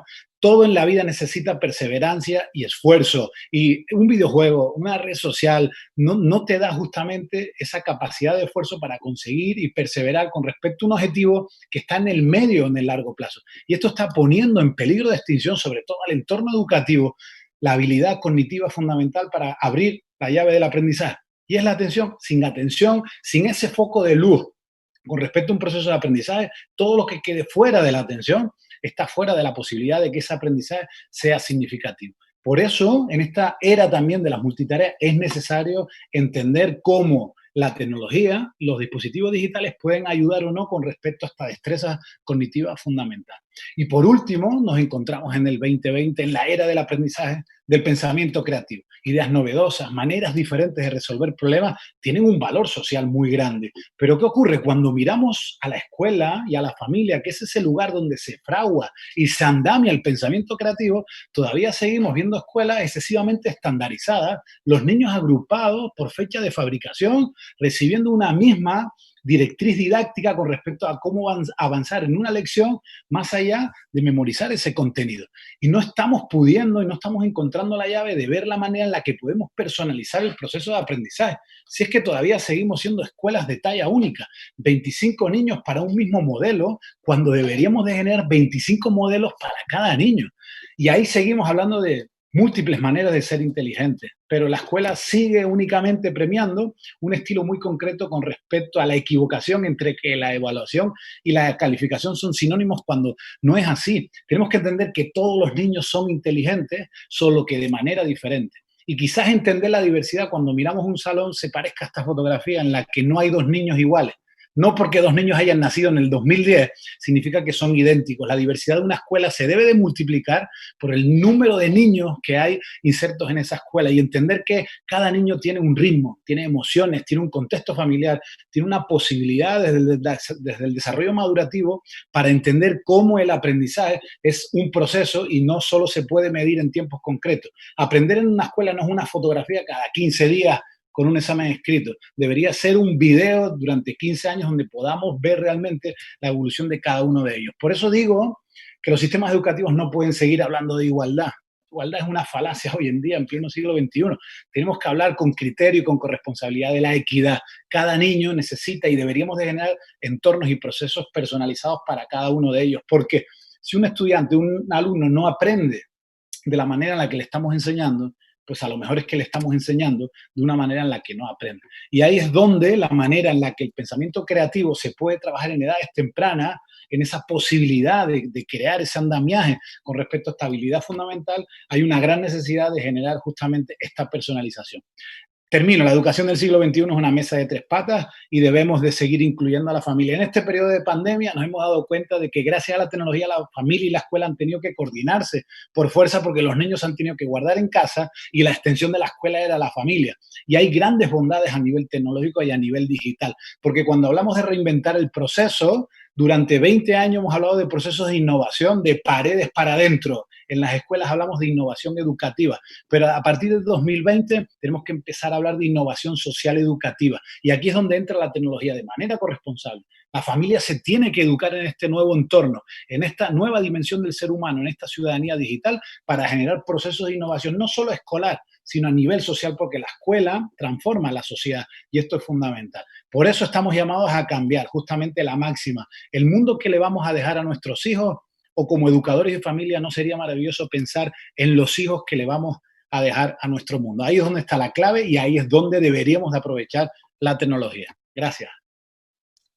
Muchas gracias, Emilio. Sí, es verdad. Ahora, sobre todo, tenemos que reinventar esta innovación social educativa y es importantísimo conocer esa parte cognitiva porque muchas veces nos centramos en otras cosas y se nos olvida que todo lo que está pasando dentro de esas personitas y bueno, también los adolescentes ya no tan personitas, es importante seguir el ciclo de lo que están aprendiendo y viviendo y saberlos guiar, ¿verdad? Entonces, gracias por estos conocimientos. Creo que vamos a seguir profundizando en ellos con Chema Lázaro, también desde España, que es director de los proyectos educativos de Newco Edu. Aquí con nosotros, Chema, adelante. Muchas gracias por la invitación. España, pero versión peninsular, que tenemos a Emilio en la España general. La verdad es que ha sido un aluvión de información brutal, fusionando varios temas y bueno, yo no voy a utilizar presentación, voy a hacer una reflexión que llevo un tiempo teniendo acerca de la tecnología y cómo está afectando a la pedagogía, a las prácticas educativas y si realmente está dando respuesta al modelo pedagógico, al modelo social que buscamos o no, ¿no? Es un poco la idea de esta reflexión. Por un lado, si hacemos un análisis a nivel pedagógico, hemos vivido un primer movimiento grande educativo, como muy bien han dicho los colegas, muy centrado en el contenido, ¿no? El alumnado tenía que aprender una cantidad de información determinada en un tiempo determinado, en un modelo determinado. Ese modelo pasó a tener que aprender las competencias, ¿no? Tienen que ser alumnos súper competentes y parece que esto se nos ha pasado un poco de frenada y esas competencias ha derivado a, bueno, pero es que igual están siendo competentes en algo que no están aprendiendo nada, porque tampoco nos hemos centrado en desarrollar unos contenidos sólidos, esta parte de la cultura, de manejar esta información que ha salido en la parte de la exposición de algún colega. Y ahora parece que estamos entrando en un nuevo reto y es este reto de afrontar el concepto, ¿no? Que el alumnado entienda el concepto para que a partir de ahí pueda generar una transferencia hacia productos socialmente relevantes, ¿no? Que esto parece que es lo que está ahora en educación intentando impulsar. La gran pregunta es, ¿realmente el sistema quiere que la educación cambie o estamos dando respuesta al modelo perfectamente orquestado con las respuestas perfectamente establecidas, que es lo que queremos, ¿no? Porque ahí a mí me genera un montón de dudas. De hecho, la pandemia que hemos vivido a nivel mundial no se puede entender sin la tecnología, ¿no? Hemos dado clases a nivel de tecnología, la gente ha teletrabajado, pero curiosamente también la tecnología ha evidenciado las terribles desigualdades que hay entre las diferentes personas que habitamos en este mundo, ¿no? Es decir, mientras que unos no han perdido en 3 meses de clase acceso a la información y al contenido, hay otros que no han podido acceder a nada. Hay otros que sus maestros y sus maestras se las han visto y deseado e ingeniado a ver de qué maneras. Es decir, quizás las tecnologías no tienen esta capilaridad en todos los estratos sociales. Y esto, a nivel educativo, nos tenemos que cuestionar cómo poder dar solución. Y yo creo que aquí las políticas educativas tendrían que dar una respuesta. qué compromisos van a adquirir para que esa tecnología pueda llegar a todos los estratos de todo el alumnado, si realmente creemos que es una competencia que se tenga que defender, ¿no? Entonces, si esto atendemos a un movimiento educativo muy humanista, en el que la educación está centrada en el desarrollo integral de la persona, hemos hablado de la importancia de la inteligencia emocional, hemos hablado de la importancia del pensamiento creativo, hemos hablado de la importancia del pensamiento crítico. Esto es súper importante, desarrollar estas habilidades. Es decir, estamos dando, como muy bien mencionaba Emilio, un Ferrari a gente que no tiene carné de conducir. Es decir, y están siendo altamente susceptibles a este bombardeo de la desinformación, ¿no? Hay movimientos a nivel de pedagogía que hablan de la pedagogía crítica, cómo esta era de la posverdad, con este analfabetismo tan establecido a nivel digital, está haciendo que los sujetos sean cada vez más manipulables. Aquí creo que la pedagogía tiene que dar una respuesta sólida. Y esta respuesta pasa por formar un alumnado perfectamente capaz, perfectamente preparado para filtrar, criticar esta información y crear un pensamiento propio, no en base a los medios de comunicación, redes sociales, que lo único que hace es generar un estándar parecido a esta escuela de la que hablaba antes Emilio, ¿no? Este estandarizado de tallas que no puedo estar más de acuerdo. Con lo cual, hay una primera pata a nivel de tecnología y es cómo vamos a dar respuesta a las desigualdades sociales para generar un mundo muchísimo más democrático en base a la adquisición de la información desde fuentes veraces, ¿no? Esto sería, por un lado, una cuestión que a mí me gustaría con los colegas abordar luego en el debate. ¿Cómo vamos a dar respuesta a eso? Y luego la otra, y yo estando muy en la línea de Adalberto, yo soy muy partidario que creo que la tecnología no da ninguna respuesta a nivel neurocognitivo ni a nivel pedagógico que no pueda ofrecer un medio natural, especialmente en las primeras etapas de vida. Es decir, yo creo que cualquier cosa que pueda encontrar en un videojuego la tiene en un árbol enfrente, la tiene en una planta, la tiene jugando con la arena y además creo que va a desarrollar un cerebro muchísimo más ecológico a la hora de enfrentarse y relacionarse con el entorno. Aprovecharemos esta faceta social y de paso estaremos articulando un cerebro muy madurito para que cuando tengas acceso a esa cantidad de interacción con las pantallas que decía Alberto, lo tengamos tan suficientemente maduro que pueda enfrentarse a esas herramientas. ¿Qué problema hay? Si tenemos un cerebro inmaduro, que tiene problemas atencionales, que no lo puede trabajar y encima le damos una herramienta como una red social donde somos altamente manipulables, con medios de información que quizás no sean fuentes. Cuando busquemos a Napoleón, quizás encontremos fuentes que sean mentira, estén contando una parte histórica que no esté basada en hechos de forma empírica, con lo cual esto nos va a acarrear bastantes problemas. Así que yo soy partidario a nivel educativo de quizás en primeras etapas educativas, hasta los 7, quizás 8 años, las pantallas comedidas, muy poco trabajadas y al contrario, abierto a los espacios naturales, a la interacción, a la manipulación, al juego, a ese cerebro social en interacción con otros cerebros. De ahí la importancia de repensar a nivel digital cuáles van a ser las prácticas que vamos a generar, ¿no? Porque este quizás sea otro término que ha ocurrido con la pandemia. A nivel educativo llevamos mucho tiempo intentando luchar y perseguir algunos de los principios que creamos básicos en educación, ¿no? Como era ese trabajo cooperativo, esa interacción con otros cerebros dentro del aula. Y cuando ha llegado la pandemia hemos vuelto a la unidireccionalidad, al canal del profe transmite, el alumno escucha y vuelve a responder en el ejercicio.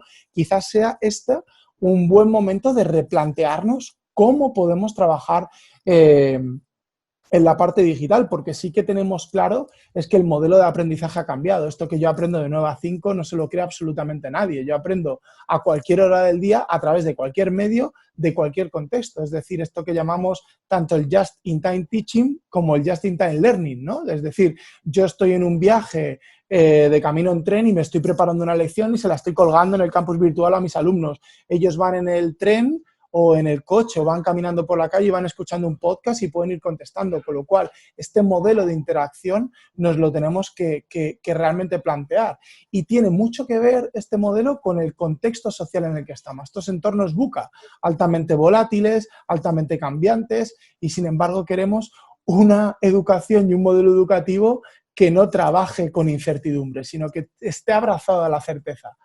Y esto es mentira. La educación es certeza, el aprendizaje es certeza. Emilio nos ha contado magníficamente que cada salón, cada escuela, cada aula es absolutamente diferente y cada alumno es diferente, con lo cual la incertidumbre es máxima, con lo cual habrá que tender hacia modelos pedagógicos que nos permiten integrar esa incertidumbre lo máximo posible, los trabajos por proyectos, los aprendizajes basados en retos, los aprendizajes servicios, es decir, metodologías que nos estén dando respuesta. Y obviamente la tecnología tiene que estar presente, pero tiene que estar presente cuando ese cerebro esté lo suficientemente maduro. Y por supuesto, siempre debe estar articulada en base a un proyecto educativo. No puede ser que la tecnología arbitre y dance a sus anchas por unas clases o en el alumnado, sino que es el proyecto educativo el que determina qué tecnología, cómo, cuándo y de qué manera se usa, porque jerárquicamente este proyecto es el que debe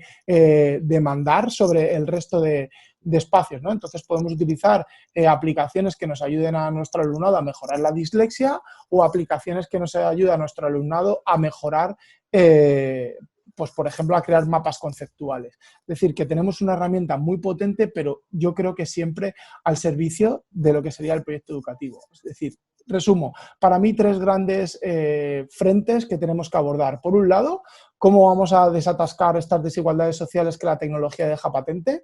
Por otro lado, cómo vamos a reinventar el nivel de enseñanza y de aprendizaje con la tecnología si el status quo, como muy bien se ha mencionado, está absolutamente quebrado y cuestionado. Y luego, cómo por otra, vamos en la parte de la virtualidad, redefinir, trabajar toda esta parte que en la presencialidad hemos conseguido, ¿no? Entonces yo creo que así la tecnología será una herramienta fantástica, añadiendo a la idea fantástica de Emilio de este pensamiento creativo, también, por supuesto, para desarrollar el pensamiento crítico tan fundamental en la era del siglo XXI con esta infoxicación. Es decir, creo que pensar críticamente es una habilidad de alta inteligencia, que es lo que deberíamos de promover, sujetos cultos con pensamiento crítico y creativo para que tengan la posibilidad de dar respuesta a los problemas que el resto de generaciones hemos ido generando hacia futuro. Así que aquí tenemos un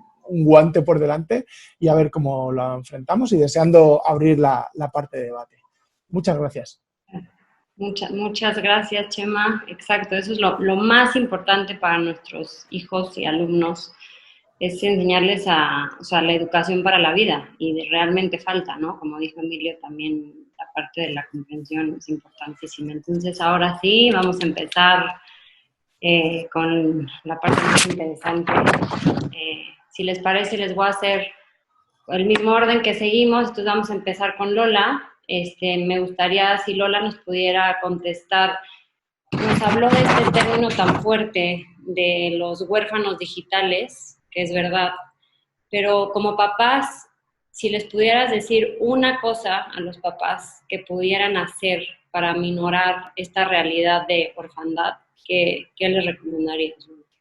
Mira, me encanta tu pregunta. Primero, yo les he dicho siempre, por ejemplo, a los papás en secundaria, que les parece algo así como una idea terrorífica, es qué hacen sus hijos con computadoras digitales, con acceso a Internet, en donde se meten en serios problemas en sus relaciones sociales y como decía, terminan educándoles muchas veces en las cosas o en los programas a los que ellos se meten a observar, y entonces les meten en problemas serios a los papás, ¿no? De esa irreverencia que yo hablaba, que muchas veces en las escuelas nos estamos enfrentando de verdad a serios problemas para dirigir a estos pequeños por los ejemplos que ven en las redes. Entonces, que no sea la televisión la que se encargue de educar a tu hijo, que estés muy cerca, como decía Julia, que si tienes un videojuego, que si estás viendo un programa, una película, que te sientes con ellos a verlo, entonces que aproveches todas las ventajas de esos programas para educar a tus hijos, porque la realidad es que tenemos la tecnología en nuestras manos. Yo creo que retrasaría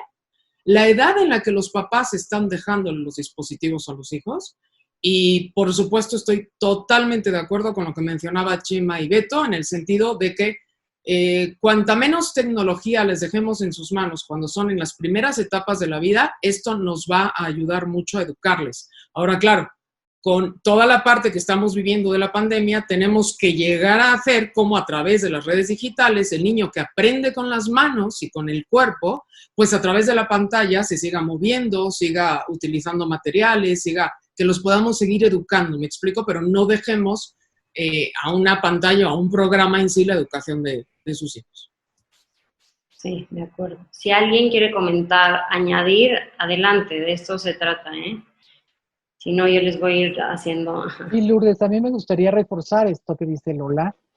Todos estamos de acuerdo en que las redes, el internet, la tecnología es una herramienta. Y es una herramienta de la cual no nos podemos alejar o negar, porque sería tanto como negar la evolución. Sí. También estamos de acuerdo en la dosificación. Yo creo que eso es algo básico que ya nos aclaró el doctor González Astiazarán. La dosificación es siempre una pregunta que todos los papás nos hacen, y me encantó esta tabla, ¿no? Tan clara y tan precisa. Decir, ¿cómo 2 horas? Porque claro, muchos papás han usado la tecnología como nanas. O sea, si yo quiero descansar, le doy a un niño un iPad y puedo pintarme las uñas. Y esto es algo que tenemos que hacer conciencia en los padres de familia, en que es una herramienta simplemente. No es un nivel de estatus, porque también los problemas que tienen en los colegios es que ya todos tienen un celular y cómo mi hijo va a ser, como si la autoestima radicara en eso, ¿no? Entonces, sí tenemos a lo que yo me refería es que hay que equiparar esta fuerza de este superhéroe con los superhéroes padres de familia. Veo que los educadores, bueno, me encanta escuchar a Chema y a Emilio y a Lola con estos programas educativos. Me gustaría escuchar a los padres en este planteamiento de vamos a ponernos las pilas, vamos a meternos a averiguar.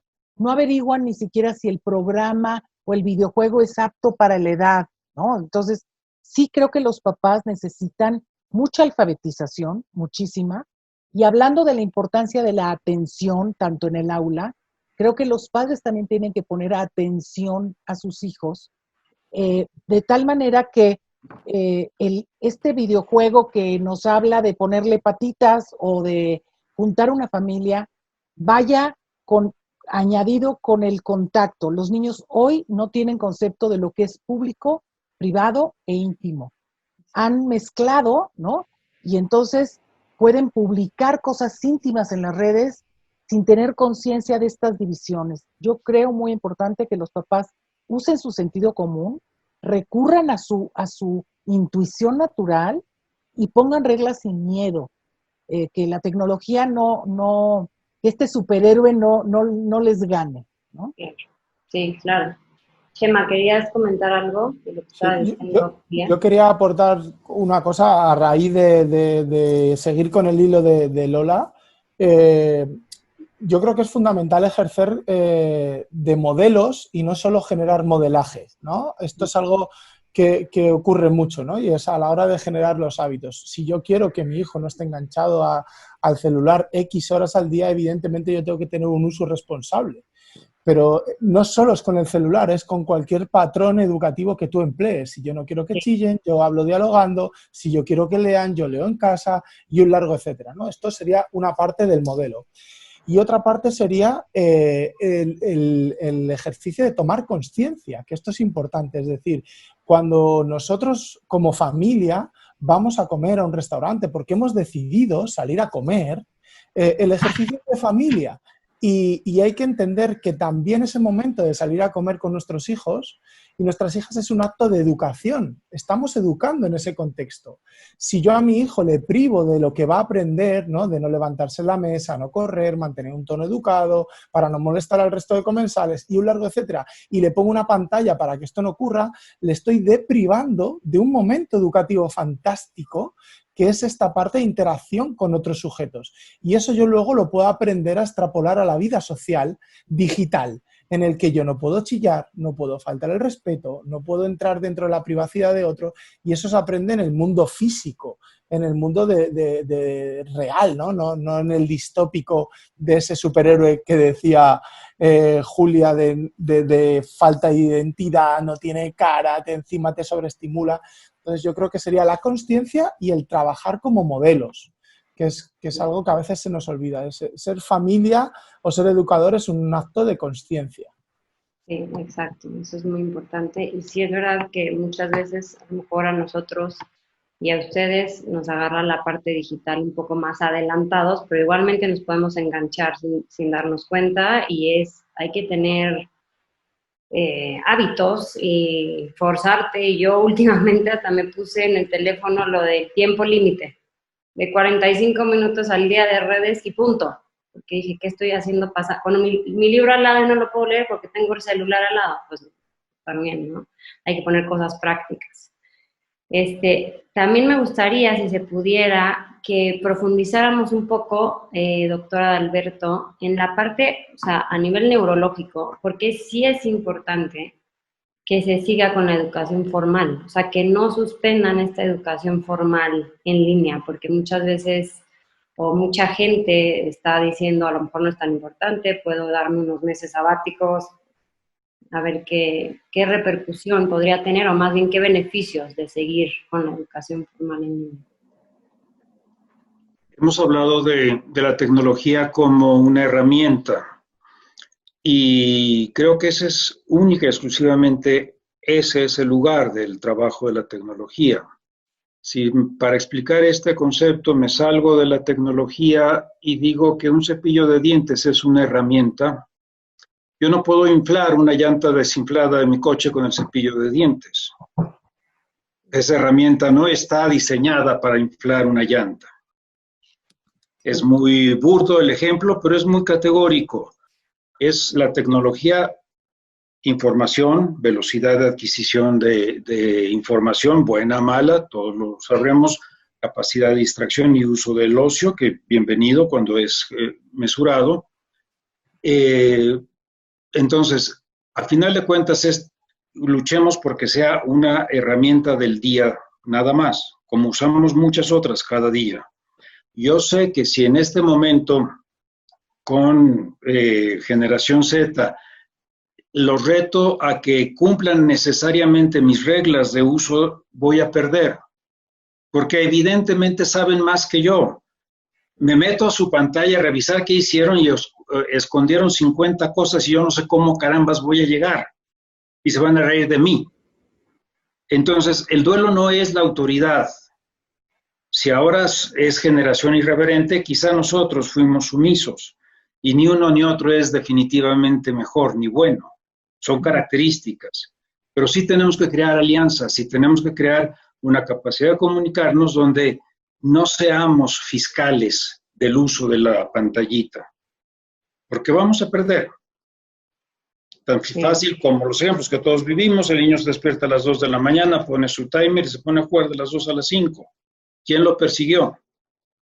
Absolutamente nadie. El día siguiente encontramos un niño, un joven bastante disfuncional y empezaremos a buscar explicaciones que hasta que alguien puso una cámara de vigilancia nos enteramos que estaba pasando esas horas de la madrugada. No estoy dando ningún ejemplo fuera de este mundo. Y por último, en esta participación, es curioso que la tecnología, que es un sistema binario, esté descomponiendo algo que es de lo más multifactorial en la biología, que es la conducta humana. El producto final de un comportamiento humano depende de miles de variables diferentes y la tecnología es binaria. Así es que sí tenemos que ser mucho más respetuosos de estas distancias que tenemos en habilidades. Mientras más jóvenes, más ventaja nos sacan a nosotros. Pero nuestra ventaja es otra: manejo de conceptos, presencia ecuánime, equilibradora y un apoyo real que a ellos les represente una lección en el momento, tal y como decía Chema. Vamos a un restaurante, vamos a desayunar todos este domingo en la casa. que sea un ejercicio de convivencia valiosa. Así es que ese es en este punto donde quiero detenerme para escuchar a los demás compañeros. Muchas gracias, doctor. ¿Alguien quiere comentar algo antes de que le pregunte algo a Emilio? Bueno, a ver, sí. Pues ya mismo. Fíjate que lo escucho, doctor, y Chema yo creo que está en la línea de decir, qué complicado es poder llegar a un equilibrio, porque estoy convencido de que es una herramienta en el que la evidencia, por lo menos en mi caso, pues hay experiencias tan exitosas. Yo creo que Lola ahí también puede un poco avalar la opinión con respecto a, he visto escuelas donde han hecho una implementación donde la tecnología ha acelerado muchos procesos. Hay aplicaciones realmente maravillosas que pueden acelerar. Esa escuela, doctor, en el que en el libro de texto está lo que está y ese profesorado con respecto a la manera en la que quiere transferir esa parte del conocimiento, la tecnología ofrece una gran oportunidad. Es verdad que no es cuestión de posicionarse a favor o en contra, creo que deberíamos de llegar a esa manera en la que escuela y familia, pues hablando ya desde ese entorno educativo real, podamos encontrar la manera en la que eduquemos con respecto a la tecnología. Es verdad que hay muchos distractores, la tecnología tiene muchas caras perversas y ocultas con respecto a la manera en la que nos roban los datos, la manera en la que roban nuestra atención, la manera en la que está generando muchas disfunciones en la madurez, sobre todo antes de los 7 años. Ahí leí artículos de la Asociación Pediátrica de Médicos de Estados Unidos donde habla que ni una pantalla hasta los 3 años, y vas al restaurante y te ves al papá y a la mamá cenando y cada niño con un dispositivo, pero claro, no está usado pedagógicamente, está usado para el ocio, para el entretenimiento, para que no moleste. Entonces, el sistema educativo y la familia se plantea pues, muchos elementos porque ni nosotros adultos ni el profesorado, ahí hicimos una encuesta aprovechando Progrentis a todos los profesores con los que trabajamos, son casi 80.000 profesores. El 70% manifestó en la encuesta no sentirse preparado para implementar educación en línea, porque lo que hicimos fue educación remota de emergencia, todos a copiar PDF, a enviar documentos a los niños para que rellenen espacios en blanco y, como decía Chema, el profesor en una pantalla, todos los niños cuadraditos como estamos nosotros ahora y calladitos intentando replicar lo que el profesor decía.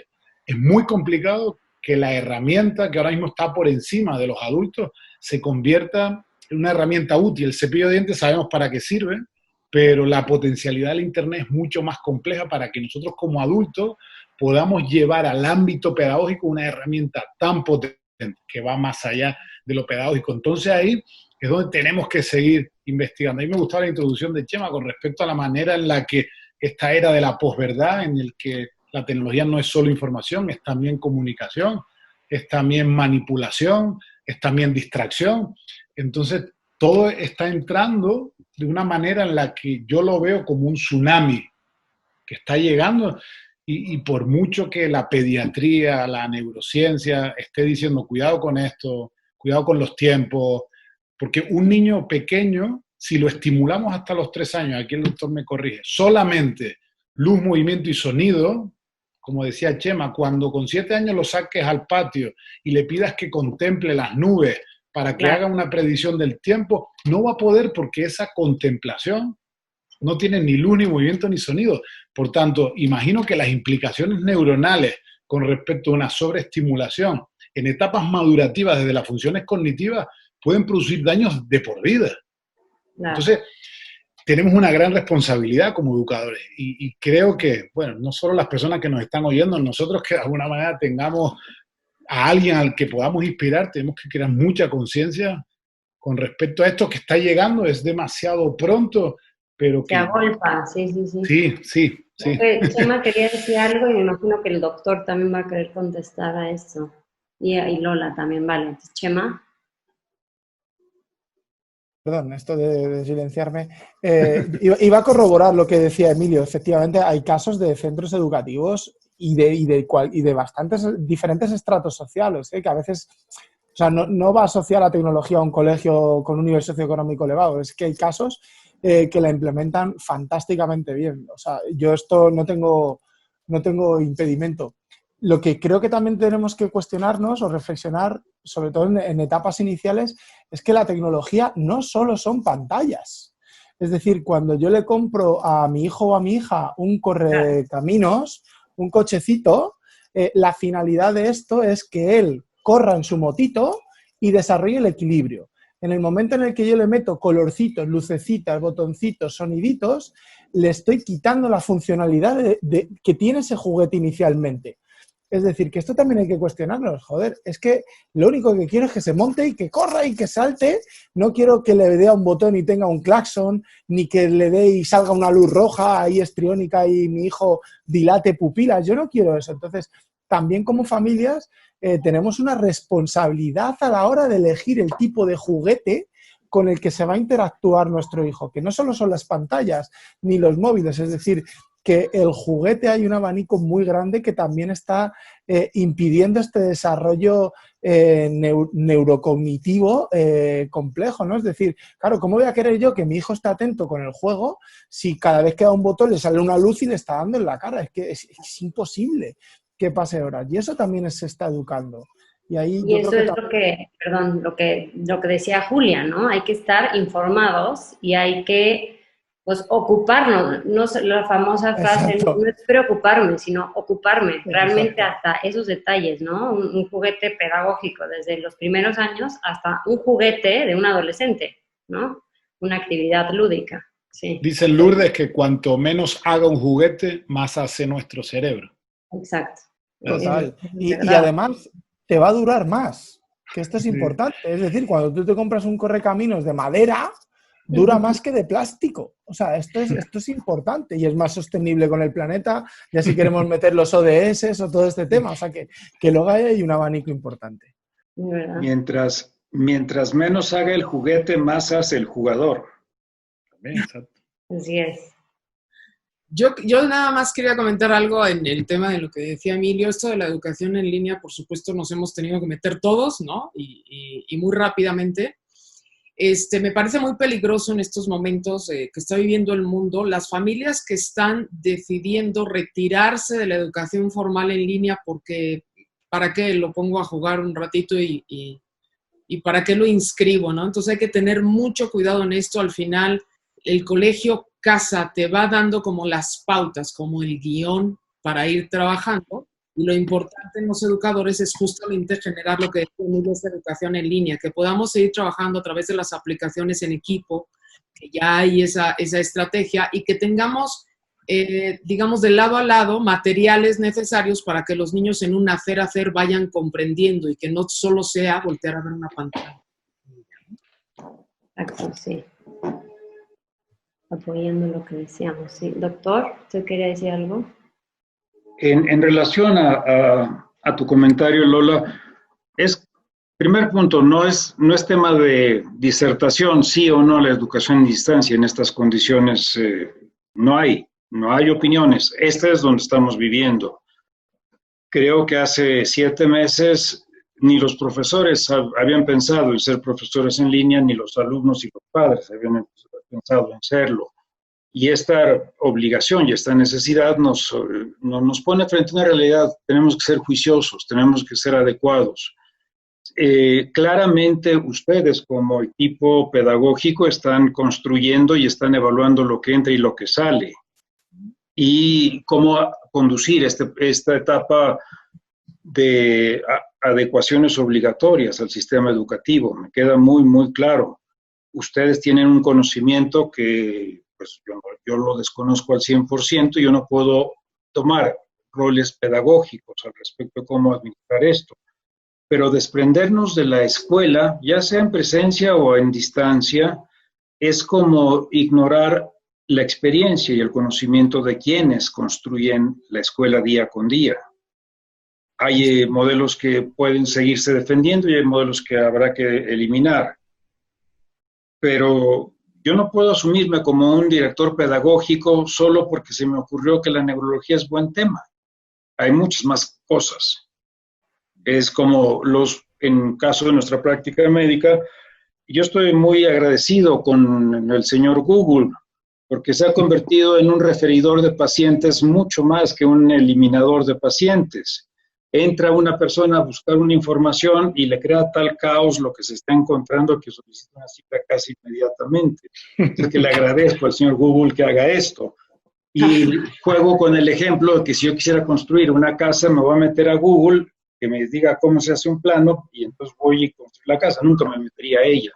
Evidentemente hay un conocimiento profesional, estructural, producto de la experiencia, que la experiencia no es lo que uno ha vivido, sino lo que uno hace con lo que uno ha vivido. Y aquí el rol central para esto, para conducirnos, son ustedes, los pedagogos. Gracias.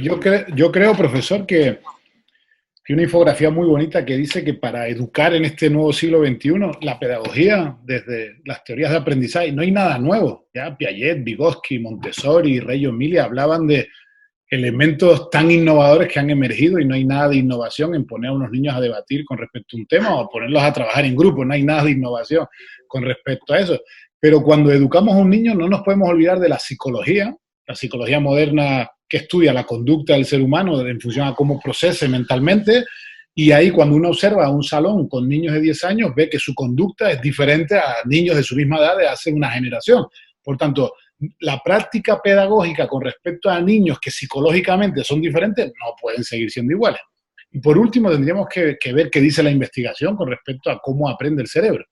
Y ahí es donde estamos empezando a encontrar, gracias pues a toda la lectura tecnológica que también nos permite ver qué áreas se estimulan, la sinapsis, por qué se produce la poda sináptica, cuáles neurotransmisores producen más o menos anclaje con respecto a estos aprendizajes significativos, este cerebro triuno donde pues tenemos que llevar a la parte del corte este aprendizaje que si va vinculado a emoción es mucho más permanente.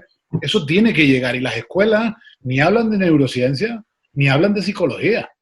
Entonces, estamos aquí debatiendo si tecnología no, tecnología sí, y es fantástico, pero hay un carente sustrato con respecto a la manera en la que un profesor en el aula cierra la puerta de su salón y trabaja con 25 chicos durante 50, 60 minutos de una manera en la que, pues gracias a Dios, yo no llevaría a mi hijo a un médico que lleve 20 años sin actualizarse en medicina. Pues no se me ocurriría. Pero todavía en las escuelas hay profesores que llevan 20 años sin actualizarse. Y ahora llega la tecnología justamente sin una base ni pedagógica, ni psicológica, ni neuronal, donde un gran nicho de mercado es la escuela y cualquier producto pasado de un libro de texto, un PDF, entra en las escuelas a precio de oro. Y aquí es donde necesitamos, pues justamente abordar la tecnología como una herramienta, pero como una herramienta con sentido, porque innovar con sentido le da sentido a la innovación educativa. Y anclarnos ahí yo creo que es fundamental. Ese es el gran llamamiento que me gustaría hacer en este momento con respecto a la manera en la que estamos implementando la tecnología. Como decía Chema, hay colegios que han implementado tecnología con mucho sentido y están mejorando y acelerando muchos procesos de aprendizaje. Está conectando con niños con dificultades, con niños con déficit de atención, y hay herramientas, hay plataformas que en tiempo, bien domesticadas con respecto al niño, está ayudando a activar pues lo que un profesor quizás no podría hacer. Pero esto necesita de mucho conocimiento y mucha preparación también, ¿no? Valga la crítica, si vale en este momento, ¿no? Total, Emilio. Y además es que la tecnología ayuda también mucho al profesorado en la gestión del trabajo, ¿no? Es decir, si yo quiero hacer ahora una evaluación formativa, que le quiero dar un feedback inmediato al alumnado, la tecnología me ofrece también cambiar este concepto y esto es fundamental. Pero desde luego, claro, no hay un diseñador de zapatos que no haya visto un pie, ¿no? Pues no debería de haber un educador que no conozca este funcionamiento de cómo aprendemos, que tampoco hay que irnos muy al futuro. Es decir, que cómo se estructura la memoria significativa en el aprendizaje, solo hay que son 3 fases: codifico, almaceno, recupero, ya está. Yo preparo todas mis prácticas educativas en base a estas 3 cosas y, como muy bien has dicho, la atención es el primer paso si yo quiero trabajar una buena fase de codificación. Si no, estaré haciendo el pairo con gente sentada, pero probablemente en la nube de Valencia, en lugar de estar en el contexto que es donde a mí me interesa que estén. Sí, yo creo esa frase que dijo Emilio de innovar con sentido, y luego se habla mucho ahora de reinventarnos, ¿no? Toda la gente en sus negocios está teniendo que reinventar. Bueno, pues como papás, como educadores, también nos tenemos que reinventar. y en este tema sobre todo, pero con sentido. O sea, si nosotros aplicamos todas estas técnicas y como papás queremos poner un horario perfecto, pero no lo llenamos de un verdadero sentido, los niños sienten cuando sus papás hacen las cosas, o sea, perciben el fin, ¿no? Yo veo que desde un bebé, te das cuenta, si no llenamos esto de una verdadera convicción de lo que yo sé, lo que yo siento, qué valores tengo en mi familia, qué estoy buscando, bueno, pues hay que hacerlo de verdad, que este rumbo que nos toque y como pues ahora en la educación sí tenemos mucho que aportar, médicos, psicólogos, pedagogos, es importante marcar pauta. ¿Alguien más quisiera aportar algo? Vamos muy bien con nuestro diálogo, creo que hemos abarcado todos los temas que se querían. Yo lo estoy disfrutando mucho. No sé si alguien quiere agregar algo para terminar, ya para cerrar, antes de agradecerles. ¿Ya estamos? Julia, ¿algo? Pues bueno, yo simplemente me gustaría mandar el mensaje a los padres de familia que se reinventen como padres, que se queden con aquello que valió la pena de sus propios padres y innoven y aprovechen toda esta tecnología para explicar. Yo como psicóloga, pues nunca me enseñaron en la universidad qué contestarle a un adolescente cuando me preguntaba si en el Facebook debía de poner que estaba en una relación o no, ¿no? Entonces me decían, ay, Juli, es que sí salimos, pero no salimos, pero entonces, ¿qué pongo? Yo decía, Dios mío, ¿en qué clase me habrán enseñado eso en los años 70? Lo que usé fue mi sentido común y eso me dio mucho pie para evaluar lo que implicaba una relación. Y de verdad fue una sesión muy enriquecedora con mi adolescente, diciendo, bueno, ¿qué implicaría que tú pusieras que estás en una relación con este chico? ¿Qué requisitos? ¿No? Y esto dio pie. Yo creo que la tecnología da pie para enriquecer los valores, para enriquecer el aprendizaje, para enriquecer la convivencia familiar y más que tenerle miedo, tenemos que usarlo, ¿no? Y hacernos expertos. Esto sería, usen su sentido común, acompañen a sus hijos, de verdad, a la hora que te metes al conocimiento de los videojuegos o de las redes, puedes aportar tu mensaje. Yo me acuerdo estar sentada viendo una serie de televisión con mis adolescentes, ya años y poderles meter valores y decir, ¿te fijas cómo te ponen como bueno que no está actuando bien? Eso mismo podemos hacer ahora con la tecnología y sí fijarnos, vamos, alfabetizarnos los padres de familia sobre esta nueva tecnología que no va a esperarnos, ¿no? O sea, nos invade y tenemos que ponernos a la altura. Yo creo que Julia lo ha dicho antes súper bien, ¿no? Cuando tú hablabas de que tú eras de la generación de la televisión, ¿no? Que parecía que te iba a arrastrar. Yo creo que esto es algo que las generaciones anteriores siempre tienden a proyectar esta distopía sobre las siguientes.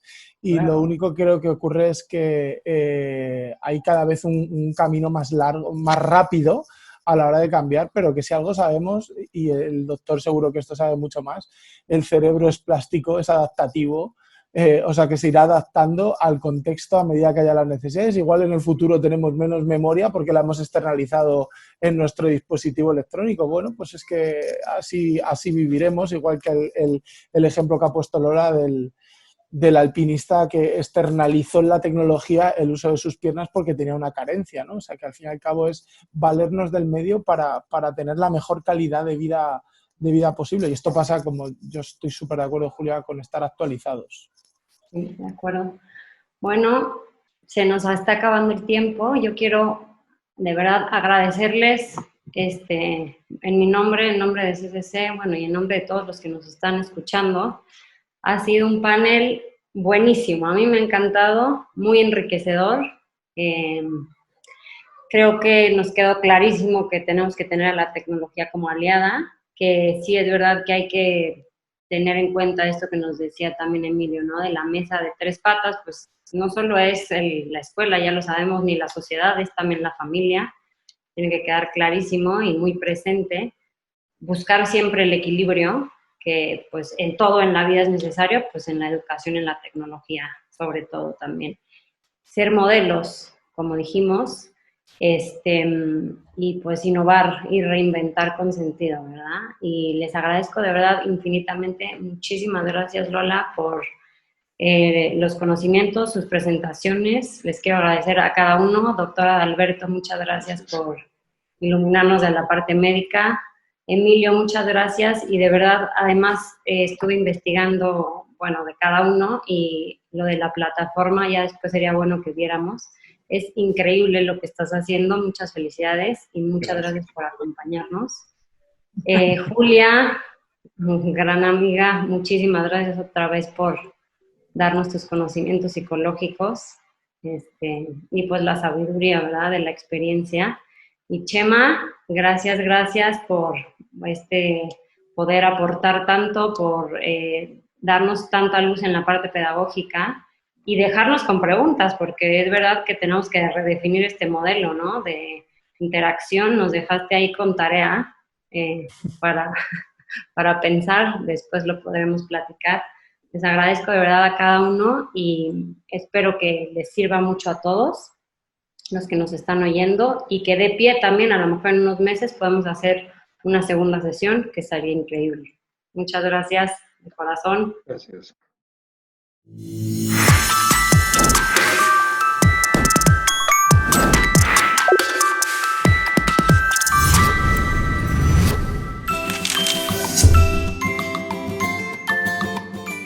El desarrollo de tu hijo es lo más importante. Estamos listos para el inicio de clases con un programa en línea personalizado, para que mientras la situación actual no nos permita regresar a clases presenciales, tu hijo siga desarrollando todo su potencial en esta etapa tan importante. Hemos reunido las mejores prácticas y experiencia de maestros, coordinadores y psicopedagogos de los 55 colegios de la red, creando contenido propio y asegurando la calidad académica. Nos hemos aliado con Kinedu, una aplicación desarrollada por especialistas en desarrollo infantil de Harvard y Stanford, para ofrecerte todas las ventajas del programa académico de la red de colegios Semper Altius en una plataforma fácil e intuitiva que ayuda a desarrollar la autonomía de tu hijo. Desde el celular o tablet se visualiza claramente el plan de actividades diarias y el listado de materiales y libros a utilizar. A través de videos, actividades y sesiones en línea, tu hijo continuará su aprendizaje en español, inglés, matemáticas, ciencias y experimentos, psicomotricidad y deporte, arte y música, valores y hábitos, formación católica, desarrollo personal y emocional. Sabemos que mantenerse en contacto con sus compañeros y maestra es fundamental. Por ello, trabajamos en sesiones en vivo, tanto en grupos pequeños como de forma individual, para ayudar a tu hijo a desarrollar todas sus potencialidades, asegurando que los tiempos de reuniones y de exposición a pantalla sean adecuados para su edad. Evaluamos continuamente el progreso de tu hijo, pues sabemos que lo más importante es la comunicación y retroalimentación para ti, para nosotros y para el desarrollo de tu hijo. Acompañamos y apoyamos a tu familia en esta etapa tan importante de desarrollo para tu hijo. Este programa flexible combina sesiones en vivo, con clases, actividades y videos precargados que pueden realizarse en el tiempo que mejor convenga a tu familia. La maestra de tu hijo, quien conoce sus fortalezas y áreas de desarrollo, será la guía que lo acompañará, cuidando cada detalle de las actividades y sesiones, asegurando que aprenda y acredite el curso desarrollando su máximo potencial. Potenciamos la curiosidad innata que tu hijo tiene para descubrir el mundo y sus capacidades, desarrollando el interés por aprender. Este programa incluye clases en vivo con grupos pequeños, sesiones individuales con su maestra, múltiples oportunidades en línea para interactuar con otros niños, videos de actividades para acceder en cualquier momento y trabajarlas fuera de pantalla para cuidar el desarrollo de tu hijo, planeaciones semanales que te permiten organizarte mejor, así como listado de materiales sencillos y fáciles de conseguir. Keep learning, keep growing. Semper Altius Online Preschool.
El mundo en el que vivimos está cambiando.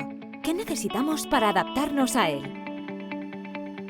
Si piensas que entrenar habilidades de pensamiento, destrezas digitales y capacidad atencional es la respuesta, Progrentis Edu es para ti. Apoyada en la neurociencia, Edu es la solución autoguiada en línea para aprender a aprender.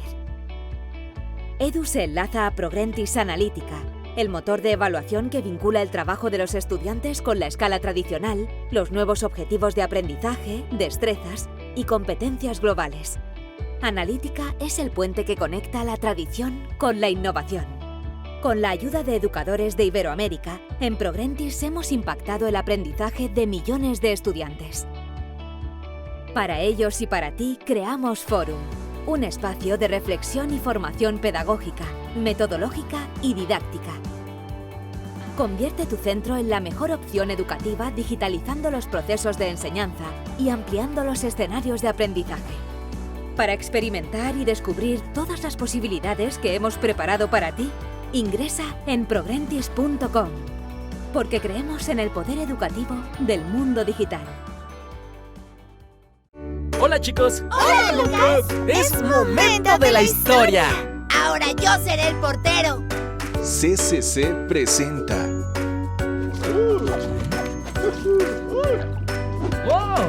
Lucas Storyteller. ¡Es el arrecife oscuro! ¿No recuerdan sus caras de miedo que tenían en la mañana?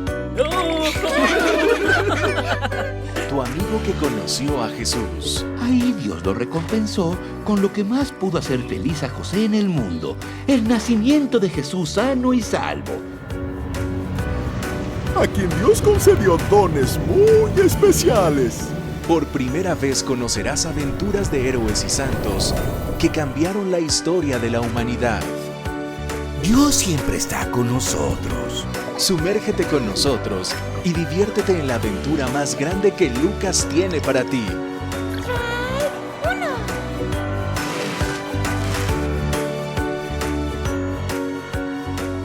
Por favor, cuéntanos más, ¿sí, Lucas? Claro, les contaré muchas historias más. Lucas Storyteller. Peter,